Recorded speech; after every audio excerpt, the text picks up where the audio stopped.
Il y a beaucoup d'émotions pour toute l'équipe, hein, parce que c'est un défi.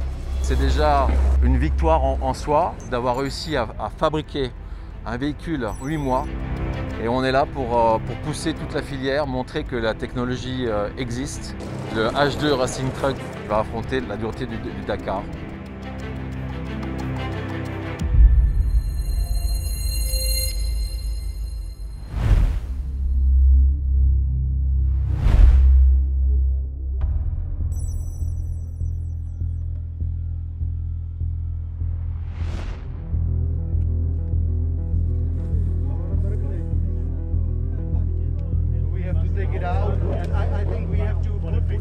Le H2 Racing Truck pour Hydrogen Truck.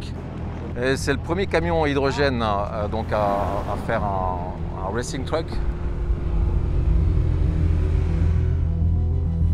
Gossin, on est spécialisé dans le développement de véhicules électriques et hydrogène off-road pour les ports, les centres logistiques, les aéroports, les tunneliers. Longtemps. 3 ans, je crois qu'on travaille dessus. En réflexion. Et on a l'objectif et l'ambition de développer un camion routier. Donc l'idée, c'était de commencer par un camion de course hydrogène pour montrer qu'on a les compétences, le savoir-faire pour développer ce type de camion.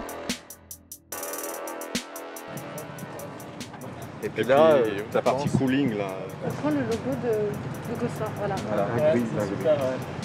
Le choix d'hydrogène, c'est pour s'inscrire dans la mobilité propre. Gossin a une expertise sur les véhicules propres, zéro émission. L'idée est assez simple, c'est de pouvoir de partir de l'hydrogène, donc comme si c'est comparable au carburant qu'on peut avoir dans une voiture.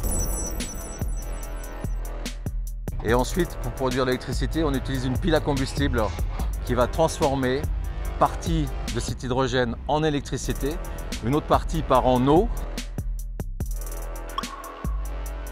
Ici, l'originalité, c'est qu'avec 80 kg d'hydrogène, on produit 450 litres d'eau. On a 2 moteurs électriques de 400 chevaux chacun. Ensuite, on a 14 réservoirs d'hydrogène à 350 bars. Donc ça, c'est vraiment le stockage d'énergie qui va donner toute l'autonomie au camion. Ce n'est pas les batteries, l'énergie est stockée dans les réservoirs. Et au-dessus, on a 4 piles à combustible de 100 chevaux chacune qui tournent en permanence pour alimenter le camion avec 400 chevaux de puissance. En fait, on utilise des composants qu'on utilise sur nos autres véhicules pour les ports, les aéroports, etc. Et nous, la compétence de Gossin, c'est vraiment le choix de tous ces composants par rapport aux contraintes opérationnelles. Pour être capable de développer un camion comme ça en 8 mois, c'est une quarantaine d'ingénieurs qui travaillent ensemble au quotidien. Donc ça a vraiment été un exploit et c'est vraiment le travail d'équipe.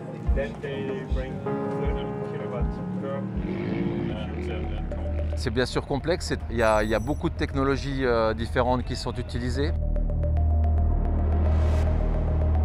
Et puis la combustible qu'on trouve sur le marché ne sont pas faites pour faire passer des dunes. Donc on les a éprouvées, on les a testées dans des inclinaisons, on a fait des vibrations. Donc ça fait avancer tout le secteur. On est avant tout là dans cette première année pour relever des bases de données, pour pouvoir aussi les partager avec nos partenaires pour que, in fine, pour que toute la filière puisse en profiter, que les piles à combustible puissent encore s'améliorer.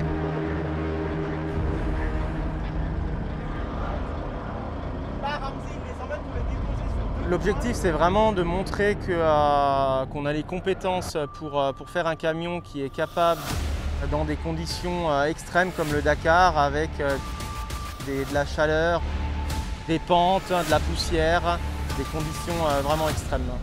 Ouais, c'est bon là. C'est bon. Allez, je goûte.